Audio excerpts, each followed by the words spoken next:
living system on our beloved planet is an eloquent expression of the universe's astonishing ability to come into perfect balance, and then to do what life is meant to do, to thrive.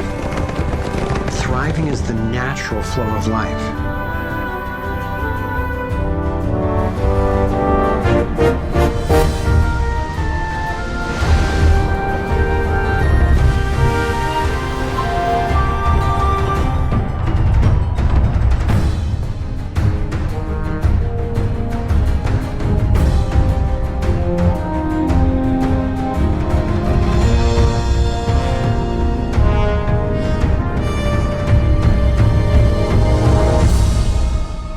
Consider what is surely one of the greatest wonders of all, how a tiny egg and a single irrepressibly plucky sperm can unleash a process that brings forth in the end another one of us.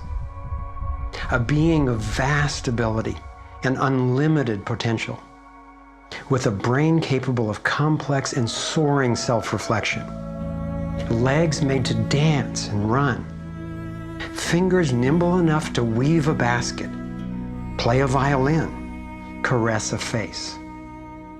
If nature teaches us anything, it is that life is meant to work, and that like every living thing, our purpose is to thrive.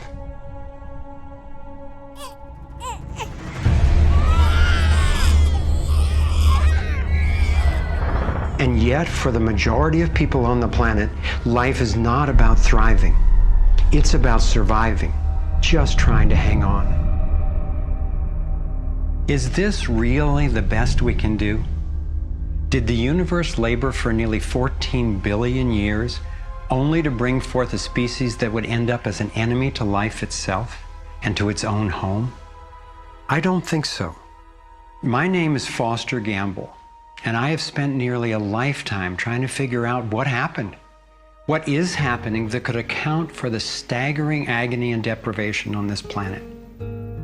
As a young man, driven by the misery I saw and by my fear for our survival, I set out on a journey, seeking to answer questions like, is it even possible for humans to thrive? If so, why aren't we? My research led me to places I never expected to go, revealing surprising discoveries that seemed unrelated at first, but which turned out to be crucially connected, as you'll see. I found a code, a pattern in nature that's been embedded in arts and icons throughout the centuries. I believe this code holds the key to a new source of clean, sustainable energy that could completely revolutionize the way all people live. I came to understand how our economic system is rigged, and I found out what we can do about it. My journey revealed ways we can claim our power to create liberating, healthy systems everywhere on Earth. I have realized that we are not a mistake. We are simply mistaken. We've been blinded to our brilliance, shorn of our strength, ignorant of our genius, unaware of our true power and magnificence. But all that is about to change. I invite you to share with me the highlights of my unlikely journey. I've created this navigator to take us through time and space. Let me show you around. On this screen, we can access what I call our vitals. It's the critical data we don't get from the corporate media, which in the US has consolidated from 50 companies down to 5 in just over 25 years. We'll use this to check on how we're really doing. The right screen tracks how to chart a healthy, sustainable course for living on planet Earth. I call these the navigating insights. And this will be our compass. Instead of a needle seeking north in our Earth's magnetic field, our compass is the shape of the field itself. And that shape, as you will soon see, has amazing technological and social ramifications. After a lifetime quest, I've come to believe that this pattern actually holds the key to a world that works for everyone. So let's go.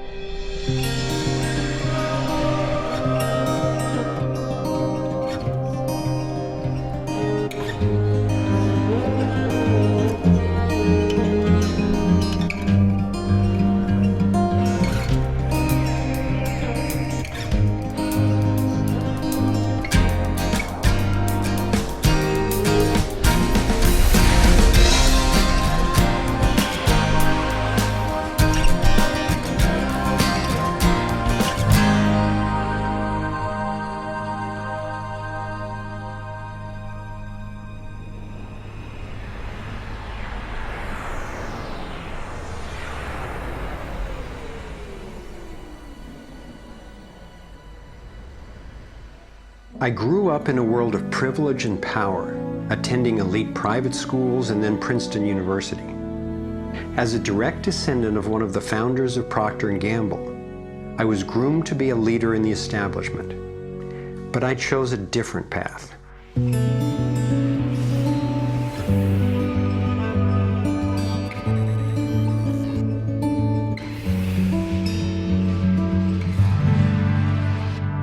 I began to wake up when I was in elementary school. Adults were teaching me that the way to protect myself from a nuclear explosion was to duck under my desk and cover my head. That's when my serious questioning began.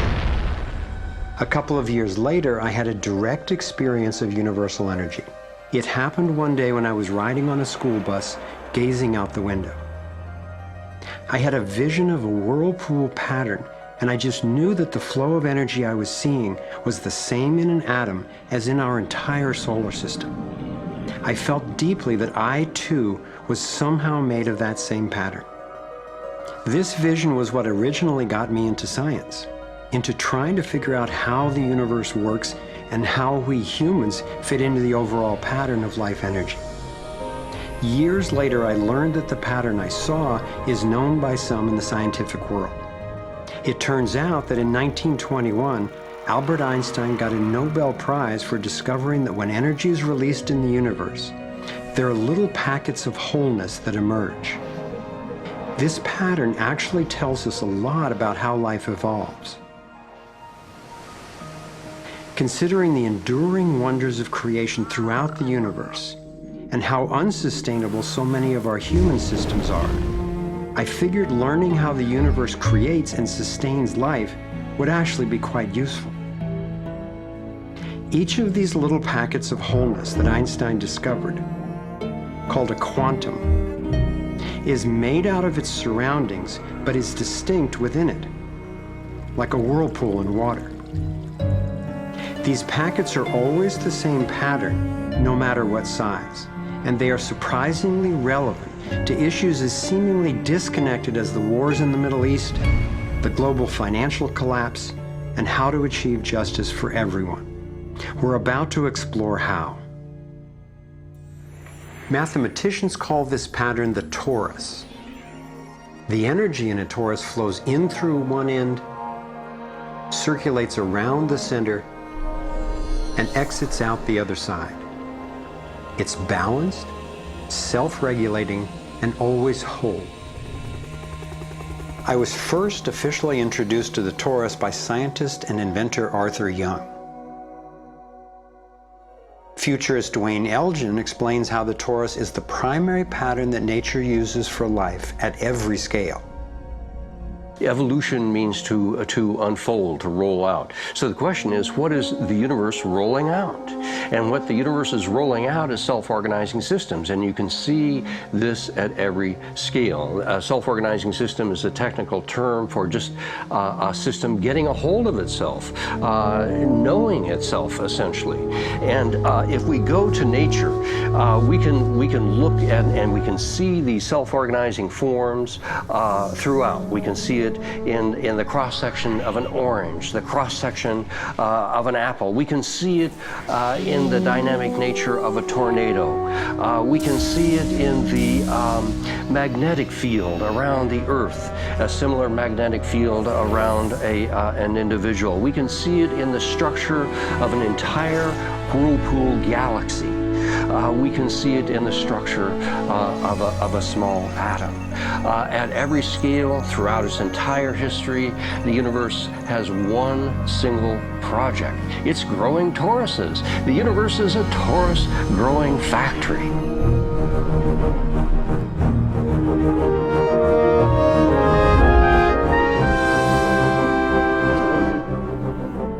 These toroidal dynamics are visible at various scales. One of them is at the galactic level, which are huge spinning structures with billions of stars in it. Looks like typically big arms of galaxies spinning around, and they have vortices that goes from the center out to the edge of the galactic halo that surrounds them. Stars move from this galactic disk out to the halo, down the vortices, and back out again. Stars like Arcturus, for instance, we know have done that path already. That's the appropriate description even for the atmosphere of our planet. The weather goes from the North Pole down to the equator and then back up, from the South Pole up to the equator and then back down. Even the dynamics on the surface of the sun are very similar. Of course, here we're looking at it from an external perspective on a small scale model. When you look at the solar system embedded in the galaxy, embedded in the cluster, embedded in the supercluster, we're traveling in this boundless sea of infinite torus flow.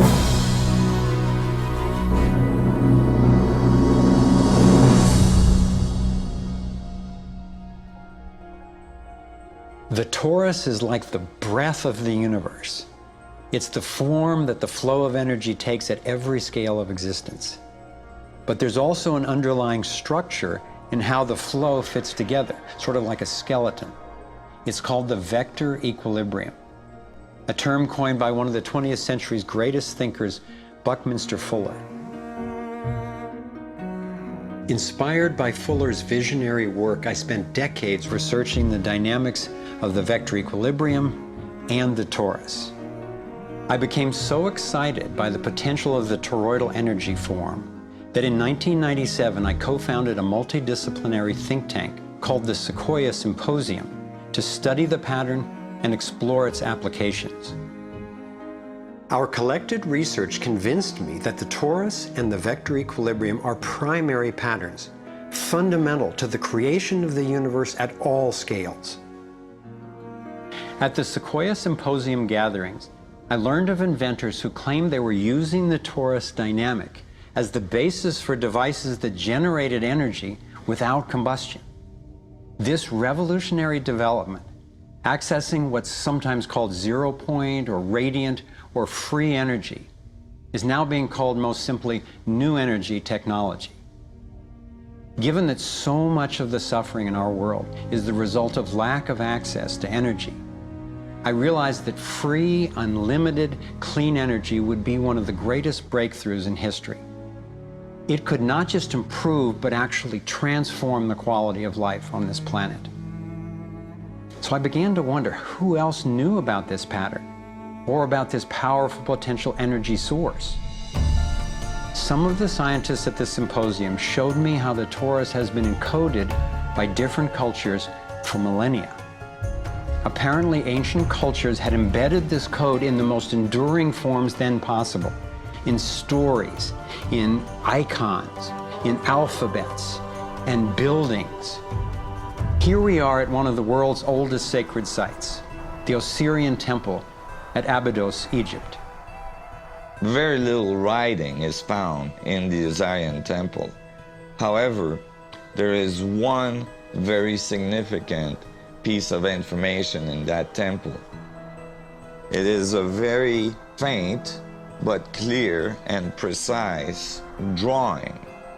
It's not etched into the rock, it's not carved, it's burnt into the atomic structure. of the rock in some extraordinary way.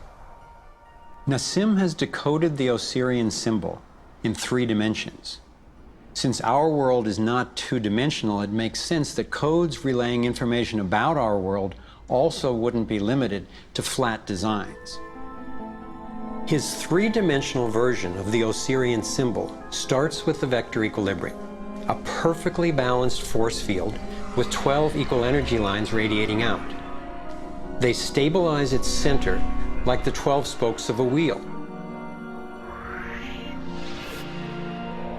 The primary pattern of balanced energy flow around this structure is the torus.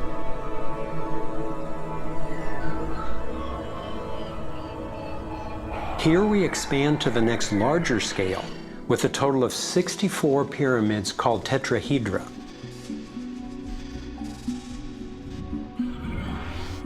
If we then put spheres in representing the toroidal energy field surrounding each of the pyramids, and then we drop away the pyramids, we end up with a matrix that is, amazingly, an exact overlay for the Osirian icon, a 3-dimensional model of the same pattern that was burned into the rock wall of the Egyptian temple thousands of years ago. Now we travel across continents, from Egypt to China, where the same geometry appears at another sacred site built in 1420. Then you go to the Forbidden City, where the sun gods reside, and where you find at the entrance the Fu dogs, the guardians of the knowledge. They guard the knowledge under their paw. The same geometry of 64 energy units is encoded again. I started wondering, is it just a coincidence that the exact same design appears in significant places on 2 different continents? But then Nassim showed me that this geometry of 64 is encoded time and again in cultures across the centuries and from all over the world. The Hebrew Kabbalistic tree of life creates the same structure we just saw, with the vector equilibrium again embedded at every level. The ancient Chinese system of wisdom called the I Ching is based on 64 hexagrams, symbols with 6 lines in a set, some continuous, some broken. These can be put together as the 6 edges of a tetrahedron, and together would form the 64 tetrahedron crystal.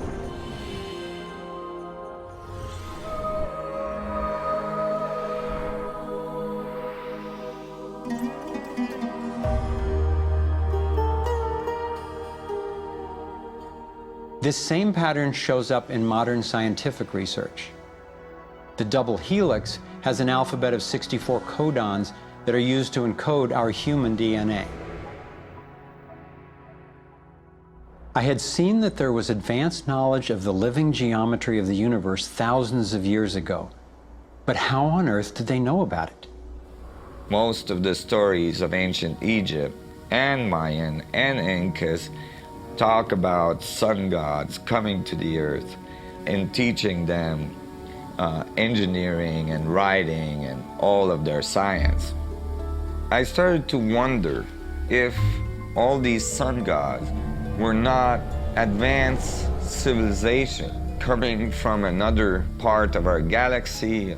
These texts and many ancient cultures describe them as coming in flying boats, or in the Vedic tradition, flying machines, and so on. There is many mention of these sun gods coming through time.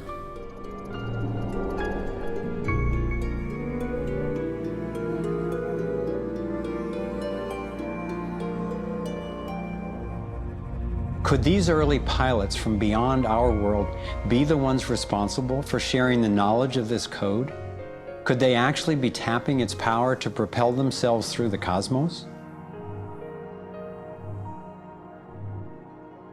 This isn't where I thought my research would lead me, and these notions were rocking my world. But Nassim has impressive evidence to back up his theories, and I could see no other rational way advanced math and physics concepts would have been recorded over 3,000 years ago. I sought out one of the most knowledgeable investigators, Dr. Stephen Greer, the founder of the Center for the Study of Extraterrestrial Intelligence. He's conducted hundreds of interviews with top-ranking government and military witnesses. And so when we talk about extraterrestrial intelligence, we're talking about civilizations that have reached the point of being sentient like we are, but whose technologies and perhaps social capabilities are such that they've been able to become interstellar or interplanetary civilizations. And when you look at the fact that the most conservative estimates are in the Milky Way galaxy that there are at least 10,000 Earth-like planets that have intelligent life on them, and that at least half of them are likely to be as advanced or more than ours. It's almost a certainty that there's intelligent life out there that have mastered the laws of the universe beyond what's currently taught at MIT and Caltech, to be able to transfer through space-time in real time through vast distances of interstellar space.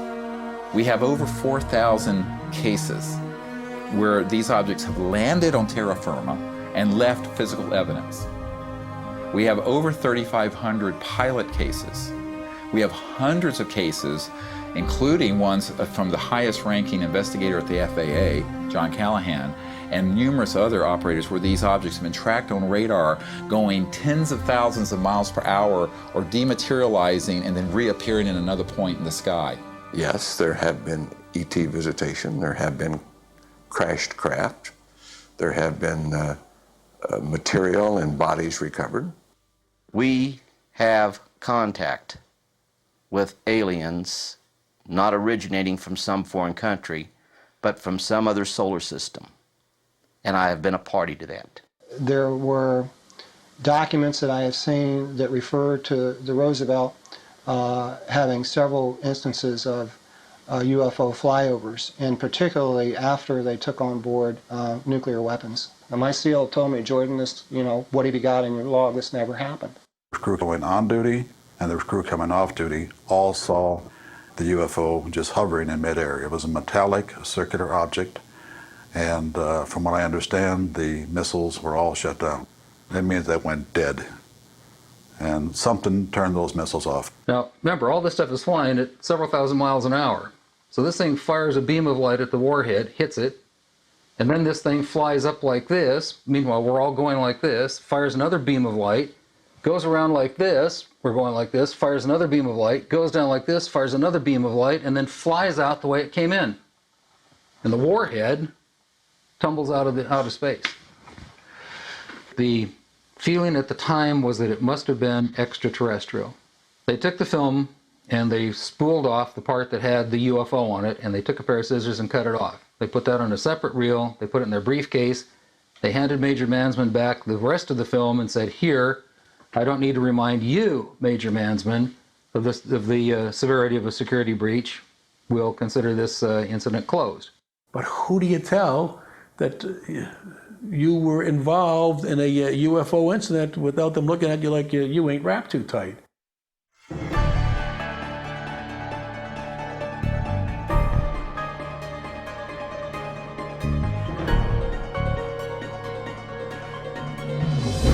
Out of all of the evidence for the existence of UFOs, one extraordinary phenomenon continues to astonish and inspire me.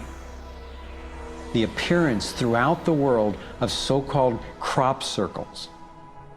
These elaborate designs appear mysteriously swirled into crops of grain in such a way that the stalks are bent over, yet remain alive. More than 5,000 of these patterns have appeared in over 30 countries, most of them in England. The media has led many people, including me at first, to write these crop patterns off as hoaxes, the nighttime work of a few pranksters. Of course, there have been faked versions, but those made by human hands are crude compared to the vast majority of these elegant creations. Could hoaxers have created all 5,000 of these patterns? Could a few people with ropes and boards have created something as complex and beautiful as this one, made in the dead of night in a driving rain and leaving no footprints in the soil? The electromagnetic field over the area where the crop's been laid down to create the image is often electrostatically charged. Some of these areas are littered with strange magnetic particles. One of the most amazing crop designs is not a circle, but a rectangle that seems to be a direct response to a message sent out into space in 1974. The message was a radio signal depicting our planet's location in our solar system and Earth's people, in hopes that it might be received and interpreted by an extraterrestrial intelligence.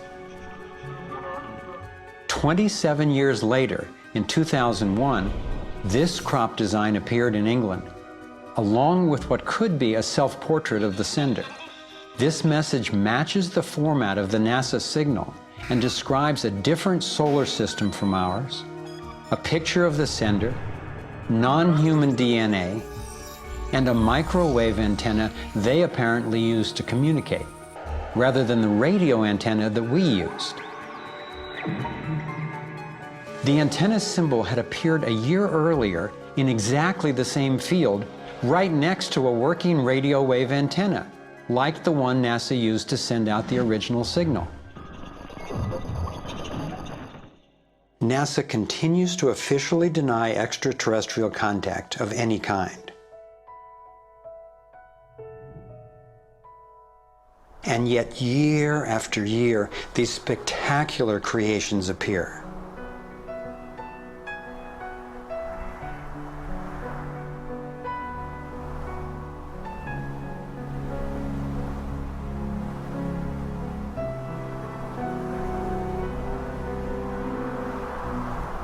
So what might these remarkable designs mean? Here are some two-dimensional versions that seem to be revealing the torus in 3D.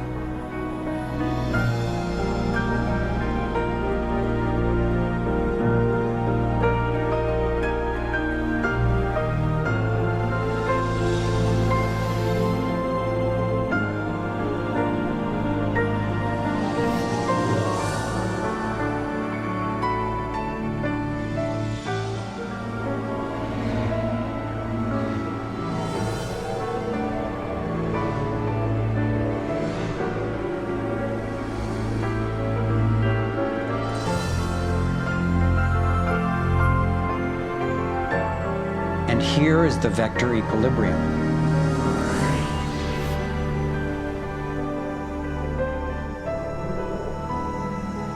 And the related pattern of 64 that we saw encoded in the arts of so many ancient cultures.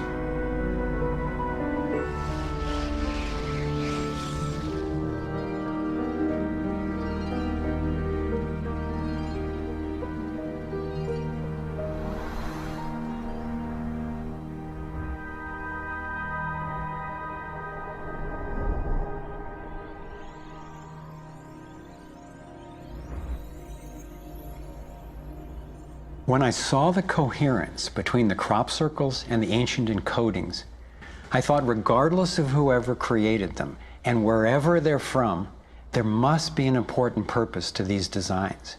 They're so coherent. I've come to believe that the pattern of the torus and the vector equilibrium, especially in the form of the 64 tetrahedron crystal, is showing us how energy works in the universe so that we can learn to align with it. I believe that they're giving us a model for accessing energy in a clean, safe, and limitless way, and a new means of propulsion. What more important message could there be to get to us, and especially now, from their perspective, as we're beginning to extend our careless reach beyond our planet? I got further confirmation of this notion when I met Dr. Jack Kasher, a former professor of physics at the University of Nebraska, who has also researched UFO phenomena. Presenting at a Sequoia symposium, Dr. Kasher showed a remarkable series of drawings by a woman named Lane Andrews, who claimed to have been invited onto an extraterrestrial spacecraft. I was startled to see her detailed sketches of the toroidal energy field that she said propelled the vehicle and protected the passengers. I subsequently interviewed James Gilliland. James has many hours of UFO footage from his ranch near Mount Adams in Washington State. He also claimed to have gone on board an alien spacecraft. What blew my mind was that he had never met Lane Andrews and had no knowledge of her experience, yet he described a phenomenon that was amazingly similar: numerous ships with spinning rings of light. Could it simply be coincidental that James and Lane described the same torus dynamic, and that both of these people have been harassed extensively by government and military agencies? To some, the idea of UFOs may sound crazy, and yet from another perspective, it is completely plausible. The Earth is about 4.5 billion years old. That's 4,500 million years old. What if there's another planet that's almost exactly like us? Almost exactly. 4,501 million years old. They're a million years ahead of us. And on a galactic scale, they're almost our twin brothers. So where are we going to be in a million years? We'll have solved all these problems, and there's another way, whether it's wormholes or warping space. There's got to be a way to generate energy so that you can pull it out of the vacuum. And the fact that they're here shows us that they found a way. This is a major shock to the human system that is in process. I understand why people in our generation, people who aspire to positions of political leadership, etc., never dare go near that question, because it's a worldview challenge. It's a fundamental worldview challenge. So here we are, a relatively immature species struggling with possible self-destruction. If aligning with the torus does hold the key to a new form of clean, safe energy access, imagine the implications. This could be the most important technology breakthrough of our times. So who wouldn't want to have an energy source that's unlimited and freely available? That turned out to be a key question, and that's what led me down the next rabbit hole.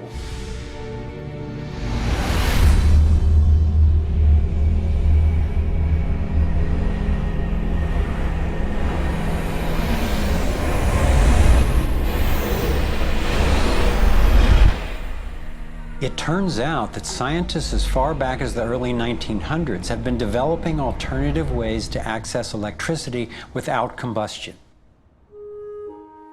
Nikola Tesla believed he had tapped into what he called radiant energy. Many scientists believe he was accessing what's now called free energy. But before Tesla could finish the project, his financier, banker J.P. Morgan, who had a monopoly on the copper used for electrical lines, recognized how Tesla's invention could transmit electricity without wires. He then shut down Tesla's funding. Tesla's lab was burned down and he was ostracized, all for trying to implement his vision of unlimited energy for everyone.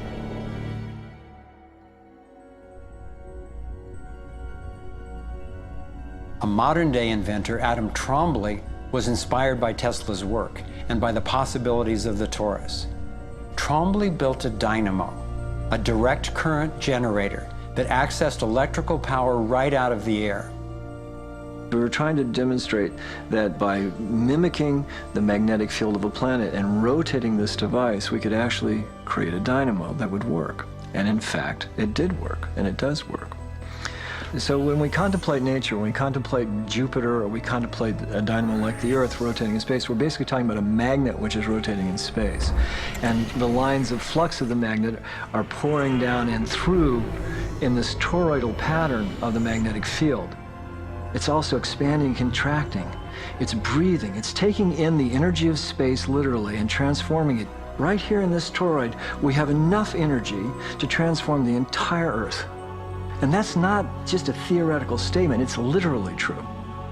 To contemplate the implications of this means that every single place on Earth suddenly has power. Every single person on Earth suddenly has power. We have universal abundance. Trombley had been invited to demonstrate one of his generators at the United Nations and the US Senate. But these events were undermined by the first Bush administration. Then the device itself was taken in a government raid. Trombley's experience isn't unique. Almost every time I found an inventor with a promising new technology in the field of free energy, he told a similar story of suppression. Inventor John Bedini began working with Tesla's theories of radiant energy decades ago and has produced an assortment of battery charging devices that generate more energy than it takes to run them. He announced that he was going to start offering them at low cost. Soon after that, he was attacked in his lab and warned not to produce the devices. For his own safety, he had to let go of marketing free energy. These are all devices from labs I personally visited.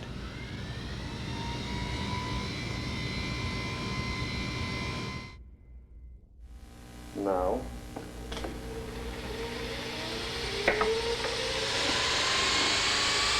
Now, the quality of this footage is obviously poor, and I'm not expecting this to convince you. My point is that being there with these inventors, accompanied by experts, and seeing these new energy devices in operation convinced me that the technology is real. And the implications of that to me are absolutely thrilling. Canadian John Hutchison not only created some free energy batteries, but also used Tesla's theories to counter gravity, to make objects float. This could revolutionize the field of propulsion. His lab was raided and equipment was taken by police and government officials in 1978, 1989, and again in 2000. One of the scientists we were going to interview for this film was Dr. Eugene Malov, an engineer from MIT and Harvard, and editor of Infinite Energy magazine, which covers both theoretical and technological developments in the new energy field.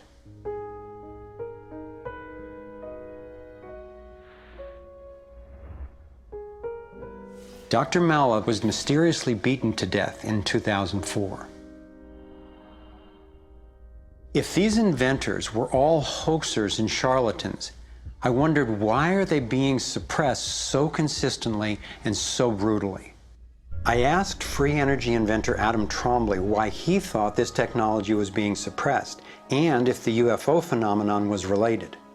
We've had major military people at great risk to themselves say, yes, these things are real. Why do you think the military-industrial complex doesn't want that statement to be made? Because you start thinking about what kind of technology is behind that. That's the bottom line.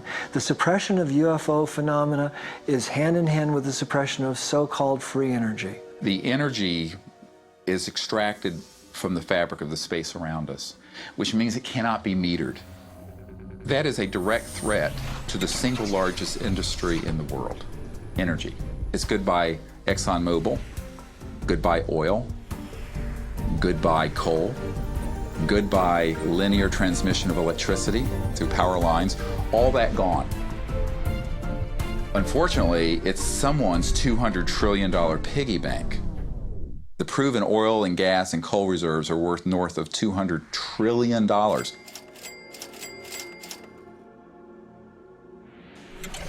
This information coming out would completely change geopolitical power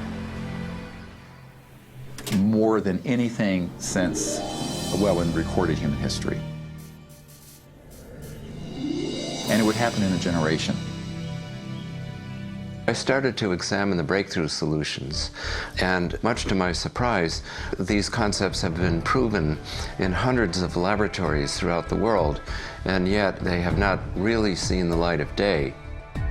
Rather than smashing things together and trying to control the explosion, these new technologies rely on blending, of dancing with what naturally is.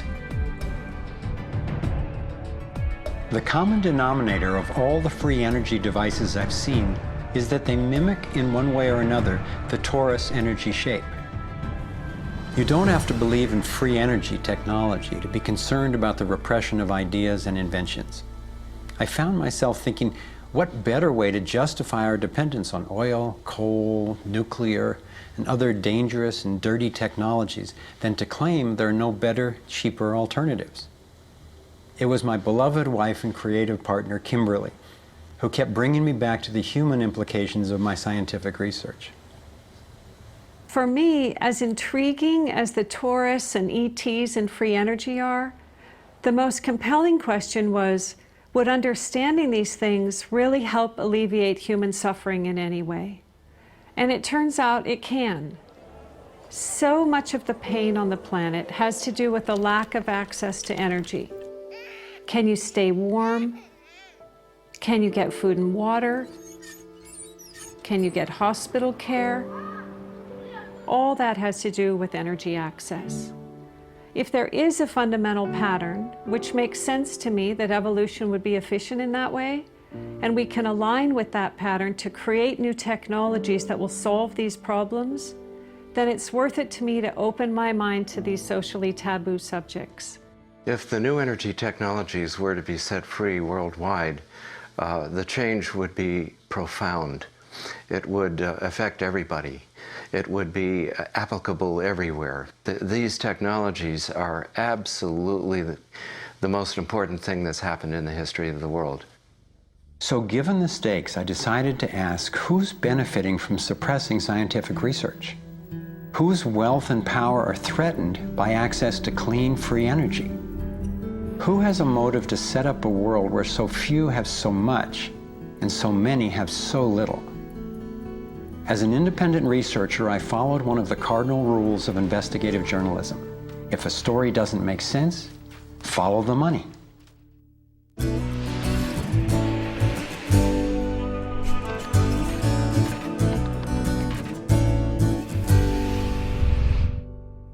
Our being dependent on oil ensures that energy corporations continue to reap phenomenal profits.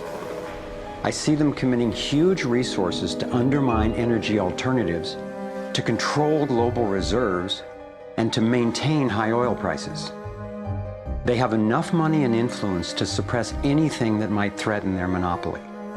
So who's behind the huge energy corporations? The Rockefellers' oil empire got started in 1870 when John D. Rockefeller founded Standard Oil and became America's first billionaire. Standard Oil has since morphed into ExxonMobil and others. And the Rockefellers control our food as well. They were primarily responsible for the global shift to large-scale petroleum-based agriculture. I remember the so-called Green Revolution of the 1960s and 70s. Like most people, I thought it was a great thing. It was, however, based on the planting of huge plots with a single crop using vast amounts of oil-based fertilizers, herbicides, and pesticides. The Green Revolution was the brainchild of the Rockefeller Foundation's Natural Science Division in partnership with large agricultural corporations. Petroleum-based agriculture provided vast new profits for the oil industry, but never lived up to its promises of ending hunger and promoting health. The Green Revolution did at first increase productivity because every bit of soil was being used for immediate production. But its true costs can now be seen. Taxpayers pay billions in subsidies to giant agribusiness corporations. Small family farms have all but disappeared. Biodiversity is destroyed. Toxic chemicals poison farm workers and pollute the land, water, and our food supply, endangering the health of us all. As of 2010, approximately 1 in every 7 people worldwide did not have enough to eat. The giant corporations who had brought us chemicals for chemical industrial agriculture, and they were talking about 3 instruments to consolidate the food chain. The first was genetic engineering as a way of control. The second was patenting seed and patenting life as a way of control, declaring seed to be private property, treating the saving of seed by farmers as a crime, as a theft of intellectual property. And the third was so-called free trade treaties that would rob ordinary people, farmers, growers, of their freedom to save seed. The design of Terminator technology to create sterile seed in order to impose even more dependence of humanity on a handful of corporations is the ultimate step in this. We are, through what we are doing with seed, literally for the first time, creating a new colonization, which I call the colonization of the future.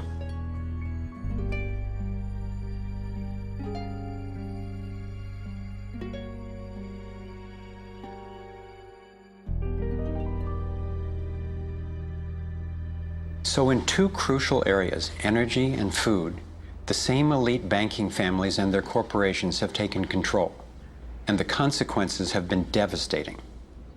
For me, it was overwhelming at first to discover such a monopoly of influence, but I knew it was important. Like learning you have a tough but treatable disease. It helps to understand what's causing it and how it operates if the goal is to cure it. So I continued my investigation. If oil and food are controlled by the big banking families, where else does their influence show up? As I followed the money, I began to see this same pattern of control in just about every area of our lives. And I always found the same families in charge, either directly through their banks and corporations or indirectly through their major foundations. Again, it was the Rockefellers who created the National Education Association with help from the Carnegie Foundation and later from the Ford Foundation. What the captains of industry wanted from our schools was an obedient and docile workforce who would be manageable employees and eager consumers. Schools are to establish fixed habits of response to authority. That's why it takes 12 years. You're to respond reflexively when anyone in a position of authority tells you what to do. Like education, health is yet another area dominated by big money and corporations. The American Medical Association, for example, is largely funded by the Rockefellers, who use their funding to influence AMA research and decision-making. The average MD in 4 years of medical school takes one course in nutrition, 2.5 hours in many cases, and the materials used, the curriculum materials, are supplied by the National Dairy Council and the National Livestock and Meat Board and other industries, including the Sugar Association, with products to sell that actually undermine our health in the first place. Unfortunately, the way the system of medicine is set up, medical education is primarily funded by pharmaceutical companies. So there's a motive to make and sell as many drugs as possible. It's also a very time-effective way of making money for the physician, for the pharmaceutical company, for the whole medical establishment. But it's really perpetuating the problems it was meant to alleviate. Side effects may include nausea, dry mouth, and constipation. Decreases in white blood cells, which can be serious. Sexual side effects, diarrhea, nausea, and sleepiness. Can lead to coma or death. How far will these forces go to make a profit? Would they actually suppress cures for diseases the way they've suppressed free energy technology? Sadly, my research has shown me the answer is yes. One well-documented example is the case of Dr. Royal Rife. In the 1920s, Dr. Rife invented the most advanced microscopes of his time. He also developed a new technique he called coordinative resonance, which was apparently able to destroy cancerous tumors as well as viruses. In 1934, in clinical trials affiliated with the University of Southern California, Rife's treatment was tested on 16 terminally ill cancer patients. Within 3 months, they were all successfully cured. Soon after, a lab testing Rife's technology was burned down and a frivolous lawsuit was filed. Through the efforts of Morris Fishbein, head of the Journal of the American Medical Association, Rife was essentially shut down and ruined, his brilliant and promising work all but forgotten. It was really hard for me to consider that someone might actually be suppressing cures. And cancer has run through my family like a raging river. I found out that it's all about patents. If a pharmaceutical company can patent and make money from treatment, especially one that we have to keep on using, then that's what we get. Otherwise, we don't even hear about it. It's not just Rife who got shut down. Reen Case had an old Indian Ojibwe formula that was effective. Harry Hoxsey and Max Gerson had natural remedies that worked. But if you go and you look them up, the AMA makes them sound like complete quacks. And that's where following the money has been so helpful, because the same powers who control the AMA and their research and funding control the pharmaceuticals. So there's a multi-trillion-dollar financial incentive to suppress cures that can't be patented. Knowing that cures exist has not taken away the anguish I feel from losing so many people I love to cancer. It's given me something really satisfying to do with the pain. And I believe when we take the love and devotion that we have for everyone who's died and who will die unnecessarily, and direct it to developing and getting these cures out to people who need them, we can break this cancer legacy and heal.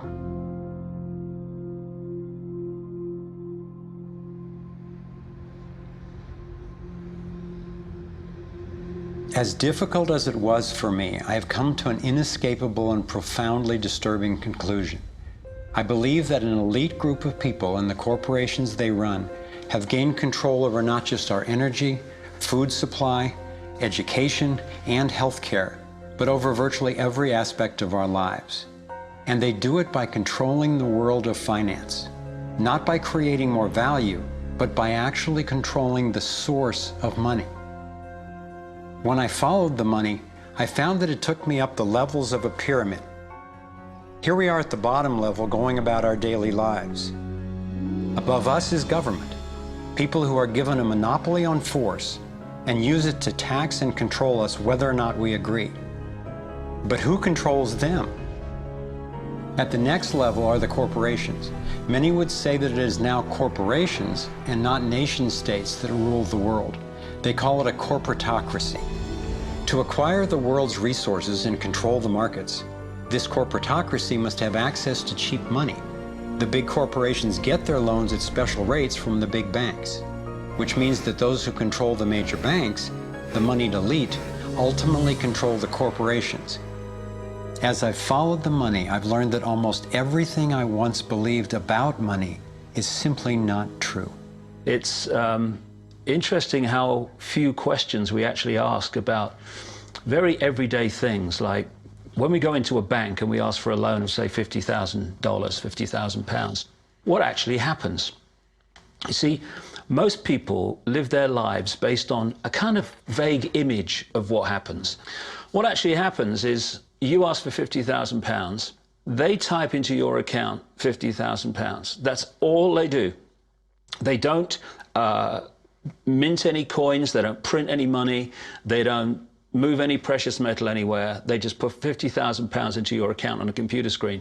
From that moment, you start paying interest on money that has never, does not, and will never exist. It turns out that banks actually have about 9 times as much money loaned out as they have on reserve in their vaults. This is possible because of what's referred to as fractional reserve lending. The way it works is that the Federal Reserve, or the central bank in any country, is legally allowed to determine the amount a bank must have on reserve. In the US, it's currently around 10%. So if you deposit $10,000 into the bank sets aside 10%, or $1,000, and then loans out the rest of your money. The way it works is, say another person comes into the bank and asks for a car loan of $9,000. At this moment, the bank loans out the $9,000 from your original deposit. It isn't there anymore. The borrower then pays the person selling the car, and they go deposit the money into another bank, which is part of the same central banking system. This $9,000 is treated as a new deposit, and the process continues. The money gets redeposited and reloaned until the initial deposit of $10,000 becomes $100,000. The banking system just created $90,000 by loaning out your money. Apparently it began with the goldsmiths in the 17th century when people were trading in gold. Gold was heavy to carry around, so people stored the actual metal in vaults and traded receipts instead. Those receipts were the first paper money. Since only a few people would withdraw their gold at any given time, the vault owners, basically the new bankers, began creating receipts for more metals than they actually held. They loaned out those receipts and charged interest on money, gold, that they didn't really have. That's how our so-called fractional reserve system was born. In this system, the bankers get to make up money out of nothing, while the rest of us have to work hard to earn it. It has created a modern form of serfdom where the mass of society is now working to pay off their debt to the banks.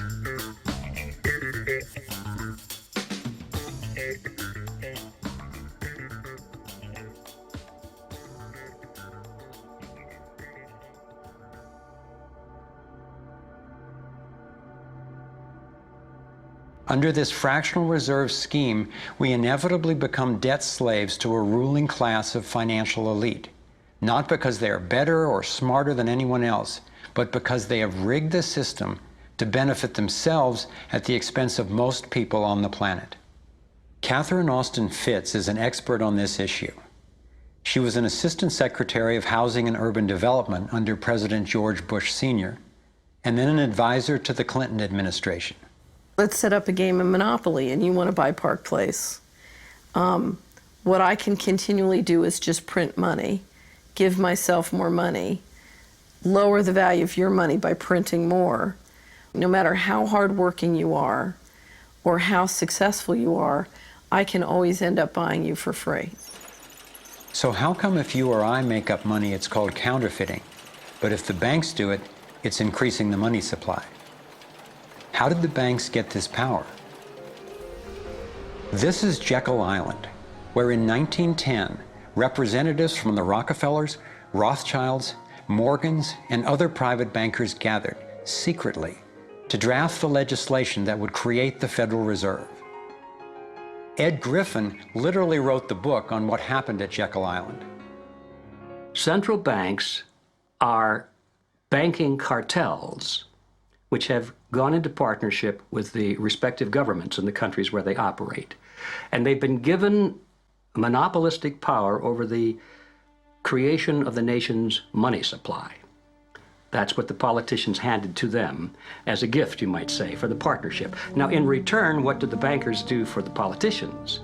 They promised to create money out of nothing, now that they've got this legal power to do it anytime the government needs it. And since 2008, we've witnessed the greatest fake money printing run in recorded history. This financial sleight of hand disguises the costs, hides who's to blame, and leaves us as debt slaves working to pay off the bill. I found it revealing that in the same year the Federal Reserve was founded, 1913, the Internal Revenue Service was also established. An income tax was then instigated so you and I would have to pay the politicians' debt plus interest to the bankers. The problem is we have a privately owned central bank system in the United States disguised as a government-owned system. Now, if you look in the telephone book here in the Washington, D.C. area, you look up for Federal Reserve in the blue government pages, it's not there. It's in the white pages right next to Federal Express. It's a privately owned central bank. What is the proper relationship, what should be the proper relationship between a chairman of the Fed and a president of the United States?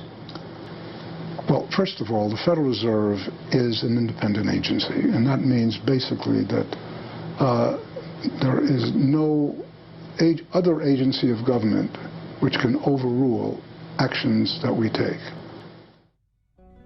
There is no other agency of government which can overrule actions that we take. We have a private bank that prints money on behalf of the Treasury. The Federal Reserve prints money on a debt-based system which creates scarcity. But it puts a group of insiders in a position of having access to all the data about the economy when we don't. So you have a small group of bankers who understand the data on how the money works in the economy, and it gives them the ability to print money in a way that the insiders are protected and everybody else is drained. Catherine went on to compare a healthy economy to a vibrant torus, balanced, freely flowing, and energized throughout, in contrast to what's happening in our current economy. What you have is a system that's very dynamic, and it's trying to optimize. But But intertwined in the core of it, you have a tapeworm. The way a tapeworm works in your body is it injects a chemical into your body that makes you crave what's good for the tapeworm and bad for you. You have a parasite that's very much manipulating and engorging itself at the expense of the whole. We live in a tapeworm economy where the financial elite are the tapeworm and they're feeding on us. And they don't like it when people blow their cover. After Catherine began exposing government corruption at the highest levels, the FBI raided her company and seized its assets. She was dragged through the courts for 10 years before being found innocent. So we've got the Federal Reserve, a privately owned corporation with a monopoly on creating money, but with no accountability, backed up by a government with a monopoly on force. The country got sold on the Fed as an institution that would help stabilize the economy and remain independent of politics. But in fact, in close to a century of existence, the Federal Reserve has done just the opposite. Since they took charge, we've been robbed through inflation, and the purchasing power of the dollar has declined more than 96%. And the wealth gap makes it clear most of the money is going to a very few. Only 16 years after the Federal Reserve was in power, America experienced the Great Depression. My research revealed that before the big crash in 1929, the elite bankers pulled their money out of the stock market. After the crash, they used that money to buy up cheap stocks and smaller failing banks for pennies on the dollar. Among the bankers who consolidated their wealth this way were the Rothschilds, Rockefellers, and Morgans. A similar scenario played out in the 2008 financial collapse, with the same bankers benefiting. In the years leading up to the collapse, the biggest banks, including Bank of America, Citigroup, and Chase, controlled by the Rothschilds, Rockefellers, and Morgans, were bundling and trading bad loans that they knew would eventually fail. It's like putting rotten oranges in a box and selling them as grade AAA. The bundlers of the debt knew it was only a matter of time before someone would open that box and see that the content was worthless, since they were the ones who packed the boxes in the first place. When the rotten oranges, what we hear about as unsound loans, derivatives, and credit default swaps, were finally discovered, everyone was impacted. People lost their homes, their jobs, their businesses, and their retirements. Meanwhile, the biggest banks who created the problem in the first place were the ones who got bailed out. Why's that? Why would the Federal Reserve give trillions to the banks, even though the majority of Americans were against bailing them out? And why not help those most in need rather than the perpetrators of the financial collapse? My research led me to believe that the same people who created the Federal Reserve, the Rothschilds, the Rockefellers, and the Morgans, still control it, and they use this scheme to bail themselves out at our expense. Many of the banks created are still the most powerful lobby on Capitol Hill, and they, frankly, own the place. I'm convinced that the near collapse of the economy in 2008 resulted from an orchestrated pump and dump scheme designed and executed by the big bankers to consolidate wealth and power. David Icke explains how he sees the Federal Reserve rigging the so-called business cycles. Stage one, it's like throwing a fishing line out. Stage one, you put lots of money, units of exchange, into circulation. You do this by pushing interest rates down, by making lots of loans. This is the part of the cycle we call a boom. Because there's lots of units of exchange in circulation, there's lots of money changing hands. That generates lots of economic activity. That generates jobs. And as more and more money is spent, there's more demand. So companies take out more loans of fresh air money to increase their production. people get confident in their everyday lives. Hey, you know, I work for this company, they've got lots of orders, it's really going great, my job's safe, I tell you what, we can have a bigger house. Then they start to change it. What they do is they pull the fishing line in. They push interest rates up. Now, fewer people, are taking out loans, and they make the criteria for having a loan from the bank stronger anyway. And also, now, as interest rates have gone up, a larger part of people's income is going to pay back the extra interest and not being circulated in buying things. Suddenly, there's nothing like as much money in circulation, and therefore, fewer things are being bought. Companies start to go down in terms of their profits, they start to shed jobs, and they start to go out of business. People lose their jobs, they can't pay the mortgage anymore of the big house they took out in the good times.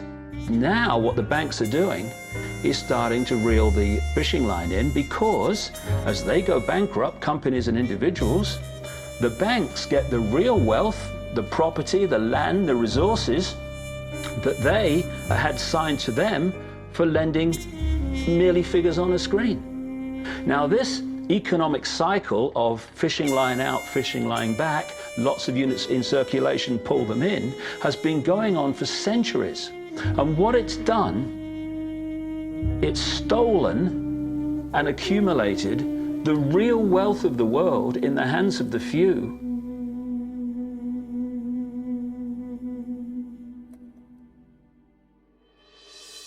At the international level, central bankers use the World Bank and the International Monetary Fund to make more money while exploiting the resources of countries they lend to, bankrupting them in the process.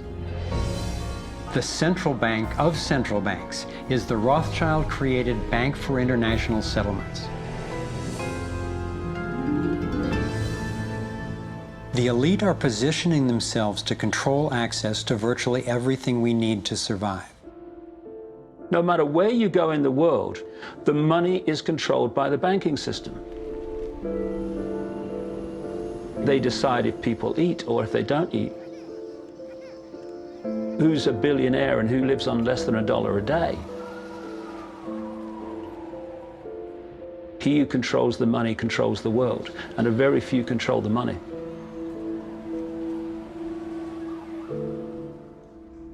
At this point, my view of the world had been turned upside down. I was struggling with the realization that the failure and suffering of so many is actually success and fulfillment for a few. The elite central bankers who fooled the world into letting them create money. They already have vast fortunes, so what is their end game? What is their ultimate agenda?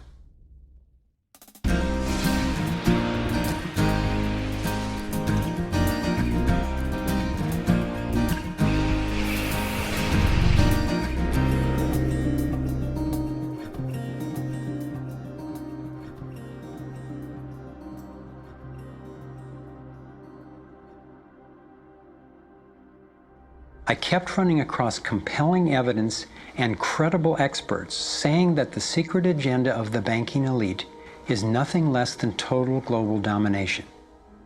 At first, I resisted the idea, but I was committed to finding out what was keeping us from thriving, no matter where it might lead. One night I woke up at 3 a.m. with the burning question: if this small group wanted to dominate the entire world, what would they need to control to accomplish it? I jumped out of bed and started making a list. First and foremost, they'd have to control money, and they do. Controlling money allows them to run everything else. They'd need to control energy, and they do. They already control big agriculture and world trade. They're buying up water supplies worldwide. They've got health in their pocket, and they're trying to suppress natural alternatives. Mainly, they'd have to control what information we'd get and how we'd react to it. In America, the internet, our greatest tool for communication and grassroots organizing, is currently not controlled or censored, but its open status is being attacked from all sides. Governments, corporations, and the United Nations are all attempting to take control. For complete domination, dissent has to be controlled.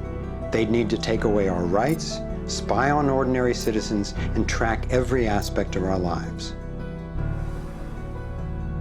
As the day dawned, I knew that a powerful elite had almost everything set up to rule the world. And I had the frightening realization that Big Brother is not just coming, he's here now. We are already in the Matrix. So how do we get out?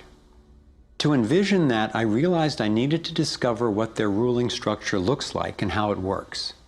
A relatively small group of families, especially the Rothschilds, Rockefellers, Morgans, and Carnegies, along with the Harrimans, the Schiffs, and the Warburgs, have been leading the controlling elite in the West for generations. I'm not implying that every individual in these families is aware of or active in the global domination agenda. However, I'm convinced the heads of these dynasties control the corporate and banking interests that carry out the sinister scheme that is destroying so many lives. Those secretly driving the agenda have been known by many names. Leaked reports confirm that they meet throughout the world behind closed doors to discuss their agenda. Then, like clockwork, their plans begin to show up in the media, finance, corporate, government, and military arenas. Of course, not everyone involved in these groups is in on the decision-making. There is a hierarchy of knowledge and participation. One of the primary symbols of the controlling elite is the all-seeing eye. It's on the dollar bill.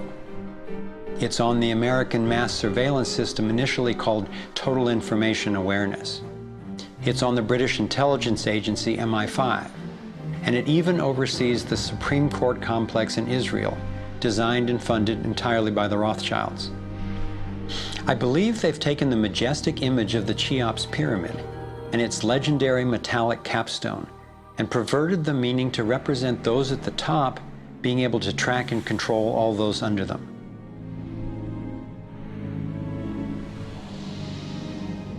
One of the painful ways this information has been used is by people who want to promote anti-Semitism. They wrongly call this a Jewish agenda and continue the ongoing racism that undermines and destroys so many lives. Let me be clear, this is definitely not a Jewish agenda. It's been documented that central bankers even funded both sides of World War II, as well as some of the corporations associated with Hitler's atrocities against the Jews.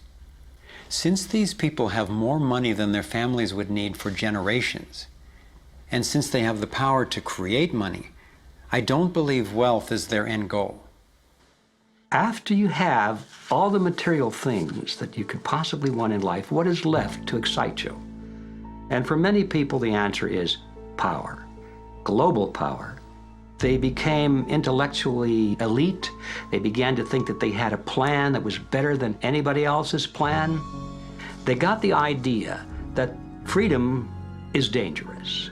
If you give people freedom, you know what? They're probably not going to use it wisely like we think they should. We are smarter than they are.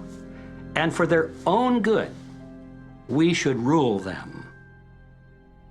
As I came to accept the idea of a ruling elite planning for total global domination, I began to hear these same people actually talking more boldly and publicly about it, only they call it the New World Order. When we are successful, and we will be, we have a real chance at this New World Order. It is a new world order with significantly different and radically new challenges. A new world order can be created. It's a great opportunity.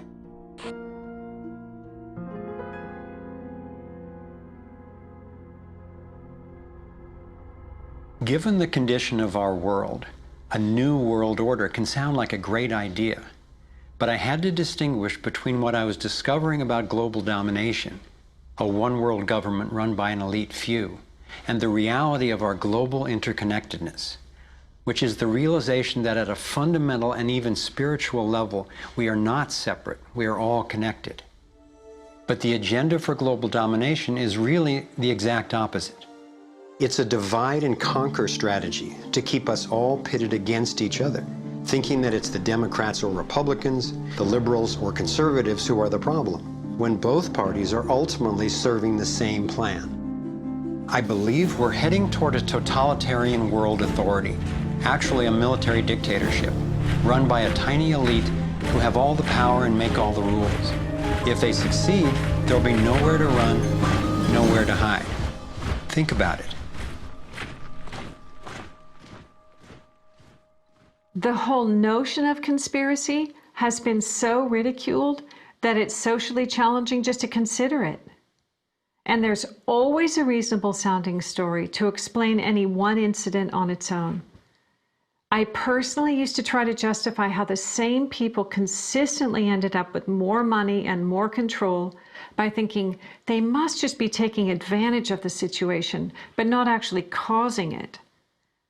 But after nearly a decade of putting the issues and the evidence together, I am convinced it is not random, and that a few very powerful banking elite families and their political and corporate partners do have an agenda to dominate and control the rest of us.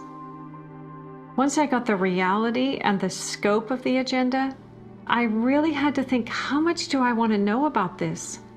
Do I want to focus on the worst of what human beings are capable of? I decided it is worth knowing who these people are and how their organizations operate, because on the other side of the rage and the sadness are clarity and strength, the power we have to focus our efforts effectively now that we understand what's really going on.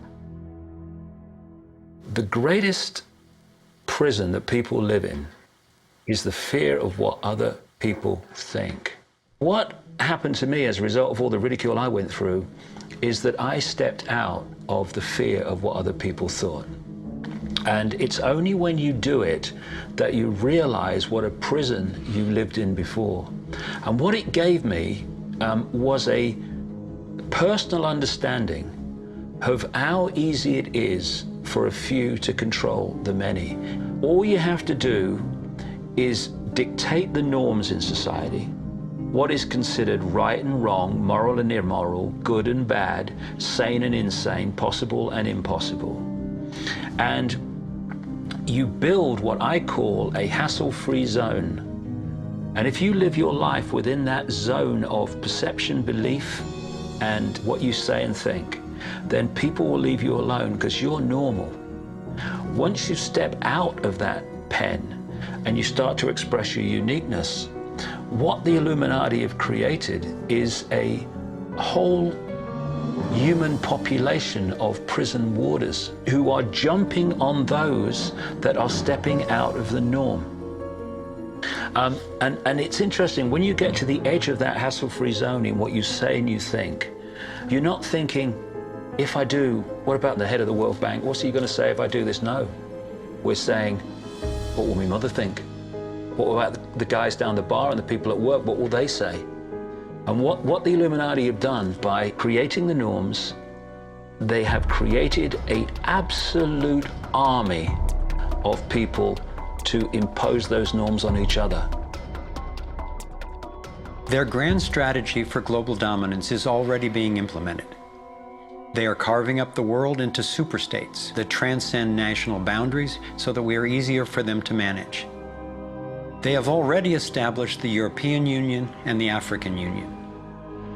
Politicians from the United States, Canada, and Mexico, under the title of the Security and Prosperity Partnership, have been working on the northern part of what could arguably be called plans for an American Union. This has been going on for years without citizen or congressional consent. A Pacific Union is already in process. This is the organizational chart for global tyranny, the structure for complete control. Here are two of the most powerful men in Europe talking about moving to a single world government. It is extremely important that we, in this new ownership of global governance, have, particularly on both sides of the Atlantic, the implementation of the same rules in the same fashion. 2009 is also the first year of global governance with the establishment of the G20 in the middle of the financial crisis. On the international level, the central banking elite have put huge organizations in place to implement their policies, including the World Trade Organization, the World Health Organization, the World Bank, and the International Monetary Fund. John Perkins is a man who knows from decades of his own experience as a so-called economic hitman how the collusion of banks, corporations, and governments has taken over countries around the world. We use many techniques, but probably the most common is that we'll go to a country that has resources that our corporations covet, like oil, and we'll arrange a huge loan to that country from an organization like the World Bank or one of its sisters, but almost all of the money goes to U.S. corporations, not to the country itself. Corporations like Bechtel and Halliburton, General Motors, General Electric, these types of organizations, and they build huge infrastructure projects in that country, power plants, highways, ports, industrial parks, things that serve the very rich and seldom even reach the poor. In fact, the poor suffer because the loans have to be repaid, and they're huge loans, and the repayment of them means that the poor won't get education, health, and other social services, and the country is left holding a huge debt by intention. We go back, we economic hitmen, to this country and say, look, you owe us a lot of money, you can't repay your debts, so give us a pound of flesh. As soon as one of these anti-American presidents is elected, one of us goes in and says, hey, congratulations, Mr. President. Now that you're president, I just want to tell you that I can make you very, very rich, you and your family. I've got several $100 million in this pocket. If you play the game our way, if you decide not to, over in this pocket I've got a gun with a bullet with your name on it in case you decide to keep your campaign promises and throw us out. Sell our oil companies your oil real cheap, or vote with us at the next UN vote, or send troops in support of ours to someplace in the world such as Iraq. And in that way, we've managed to build a world empire with very few people actually knowing that we've done this. Like many people, I thought a conspiracy for global domination could not really work because basically people are just not that competent. I thought there's no way they could pull off such a scheme at the necessary level of control and secrecy. One of the false hopes is this is all happening because government is incompetent, and it's a giant mistake, and people really don't know. And of course, that's great air cover for the fact that the system really does know where it's going, and it's going where it wants to go, and it's being successful at it. Still, I wondered how could something that is so big and corrupt be kept secret? It's a simple structure, and if it wasn't simple, it wouldn't work. And it can be likened to a compartmentalized pyramid. If you look at any organization today, no matter whether it's a transnational corporation, a university, a government, a secret society, they're all structured as a pyramid. And as the CIA and other intelligence agencies talk about, they have this need-to-know system. Only let people know as much as they need to make their contribution and no more. So you take a bank, an individual bank, not that there is such a thing. At the bottom, you've got the people you see when you pass your check over the counter in the bank.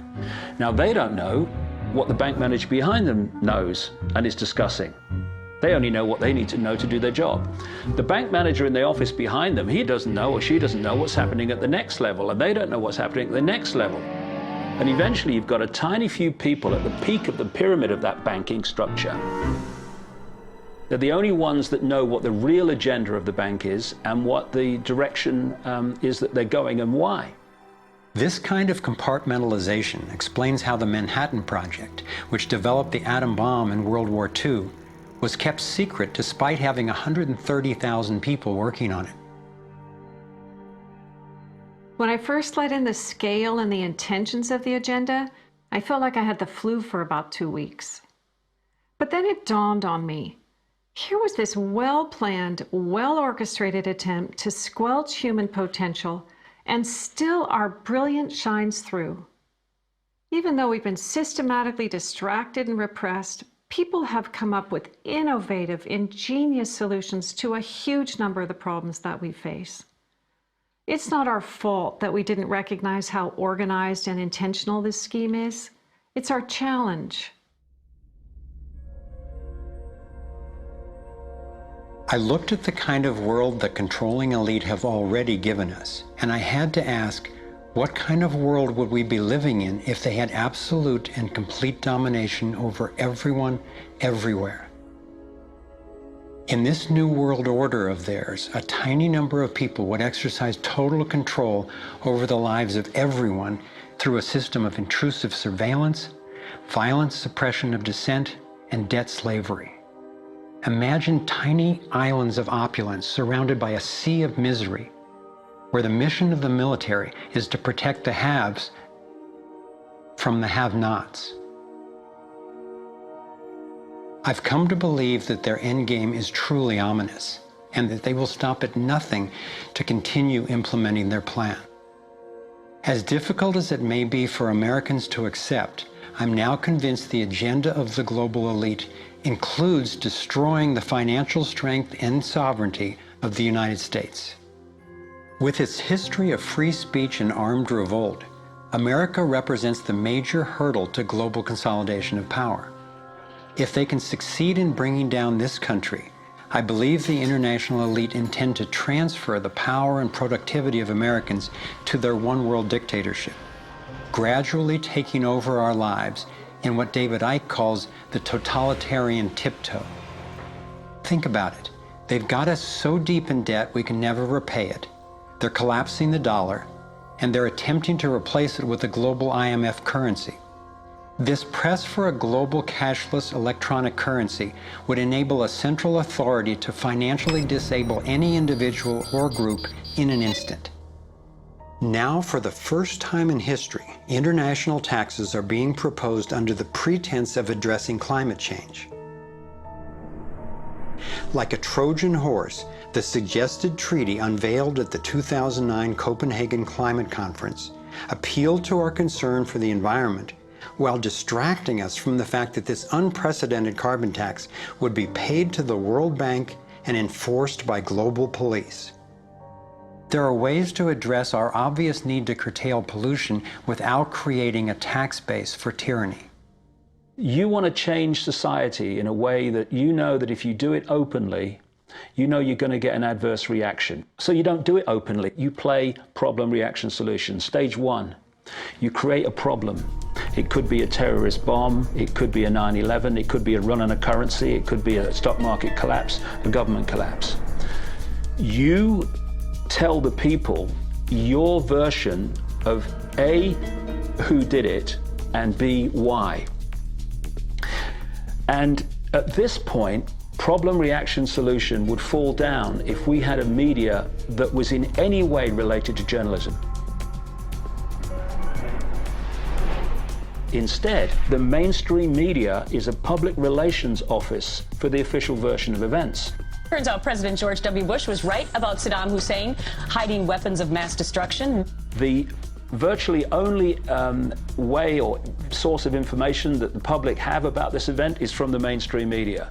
And what they're looking at stage two of problem, reaction, solution is the reaction of outrage, of key fear. And they want the public to say to the government, something must be done, this can't go on, what are you going to do about it? And this allows stage three, which is those who've created the problem, glean that public reaction with a false story, to then openly offer the solutions to the problems they have themselves created. The idea of using tragedy, manufactured or simply utilized, was deeply significant in my finally understanding how far these people will go to achieve their goals. It's a documented fact that we entered the Vietnam War under false pretenses. Former Secretary of Defense Robert McNamara has acknowledged that the attack on a ship in the Gulf of Tonkin didn't actually take place. Our judgment that we'd been attacked that day was wrong. It didn't happen.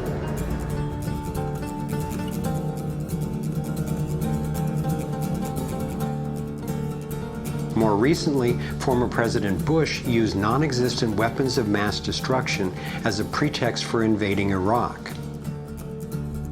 Tactics like this are sometimes referred to as false flag operations. An increasing number of people believe that 9/11 was a false flag operation by the global elite in order to set the stage for taking over Middle East oil and dismantling U.S. constitutional protections. There are lives in the balance. There are people under fire. There are children at the cannon. There is blood on the wire. There is blood on the wire. There is blood on the wire. There is. Most of what's needed for a police state is actually already in place. Right now in America, any of us can be imprisoned without warning or due cause, and we can be kidnapped, tortured, and assassinated legally if the government decides what we are doing is a threat to their plan. All they have to do is name us as a suspect in their so-called war on terror. We're being watched more and more. In 2010, there were 30 million surveillance cameras recording us in the US alone. When we demonstrate, we're now relegated to what are euphemistically called free speech zones. Zones for free speech? Every phone call and email we send is collected and archived and can be inspected at any time. Our driver's licenses and passports have computer chips implanted in them to track our every move. And now hospital patients are getting these same chips implanted under their skin. In fact, it was Procter & Gamble who developed these chips, initially for tracking their products. It's always offered as a way to help, but even an assistant director of Central Intelligence has admitted it's an entry point to getting all of us chipped for better tracking and control. These would-be controllers, through the U.S. Space Command, have outlined a plan called full spectrum dominance. Sophisticated satellite surveillance, as well as directed energy and laser weapons, which are already developed, have the ability to target dissenters anywhere on Earth. I believe they are also trying to ensure they can deal effectively with any resistance. FEMA containment camps and railroad cars with shackles have been recently constructed or refurbished all over the United States for use in what officials call times of pandemic or civil unrest.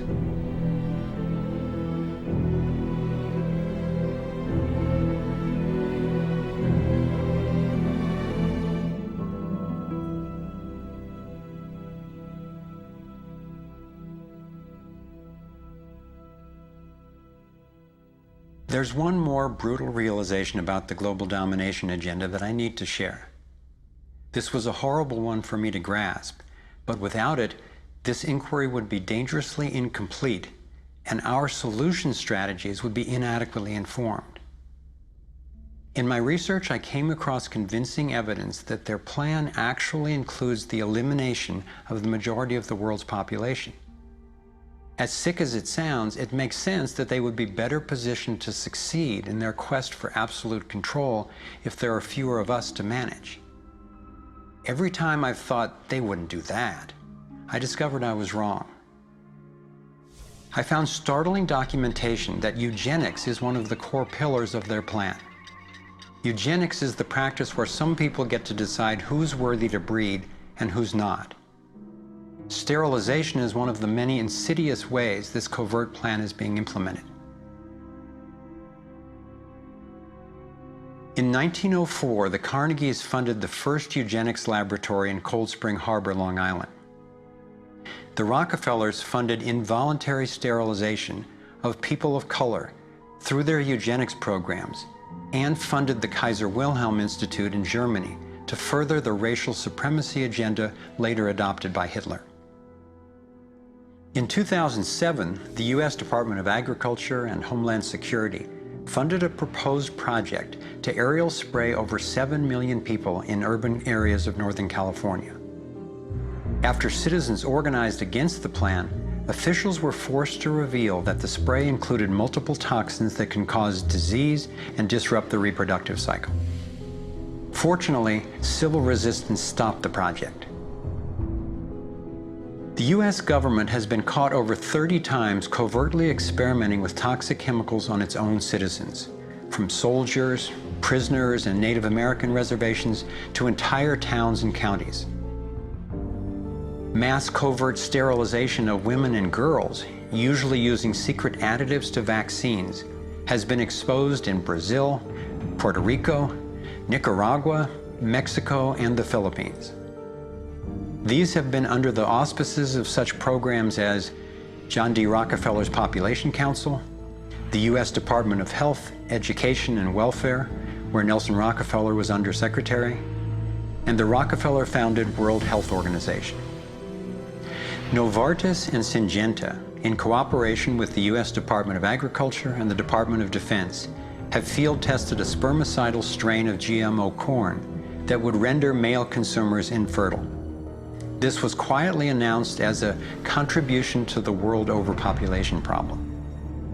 The list goes on and on. Right now, global human fertility is plunging. I'm convinced that this is no accident. For me, being willing to consider and research a direct depopulation agenda was critical to my getting the whole picture and to generating responses that could be sufficient to the task we face. I know this may sound crazy, but imagine that it's 1932 and we're in Germany. If I told you that in the next decade millions of people would be exterminated, you would say impossible. No one would do such a thing.